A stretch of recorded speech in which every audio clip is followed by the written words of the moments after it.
Binaligtad ng Court of Appeals ang desisyong payagang makapagpiyansa ang 6 na akusado sa pagkawala ng mga sabungero sa Manila Arena noong 2022. At dahil dyan, hiniling ng Justice Department na muli silang ipaaresto. Nakatutok si Salima Refran, exclusive. Hinihingi ng Department of Justice sa Manila RTC Branch 40 na ipaaresto muli ang 6 na akusado sa pagkawala ng mga sabungero sa Manila Arena noong 2022. Binaligtad kasi ng Court of Appeals ang desisyon ng Manila RTC Branch 40 na payagan silang magpiyansa ng tig-3 milyong piso para sa mga non-bailable cases na kidnapping at serious illegal detention. Sa resolusyon ng Court of Appeals, sinasabi niya doon na marami siyang mga nakitang puntos na kumbaga hindi na-evaluate ng maayos, no? Or nakaligtaan na kinonsider. Sabi pa ng CA, inabuso ng korte ang kanyang diskresyon sa pagpasyang bigyan ng piyansa ang mga akusado kayong may strong evidence of guilt.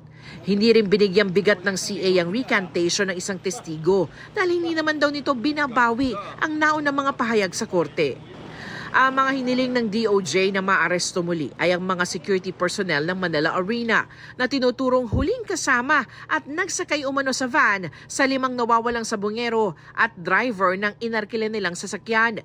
Kanina lang natanggap ng korte ang motion for rearrest ng prosekusyon at hindi pa naaaksyonan. Ang kampo naman ng mga akusado naghain ng motion for reconsideration sa CA. Umatras man ang mga pamilya ng lahat ng 6 na nawawalang sabungero, may mga kaanak pa rin silang desidido at pursigidong ituloy ang kaso.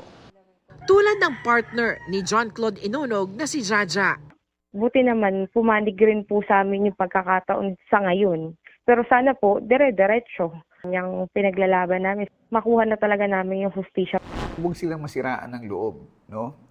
Kung meron silang ipinaglalaban at kung gusto talaga nila o ang hangad nila ay makakuha ng hustisya. Bukod sa kaso ng 6 na nawala sa Manila Arena, dinidinig rin ang kaso ng pagkawala ng isabong master agent na si Ricardo Lasco sa San Pablo, Laguna, RTC. Tuloy-tuloy naman ang investigasyon sa pagkawala ng 27 iba pang nawawalang sabungero. Para sa GMA Integrated News, Salima Refran, Nakatutok, 24 Oras.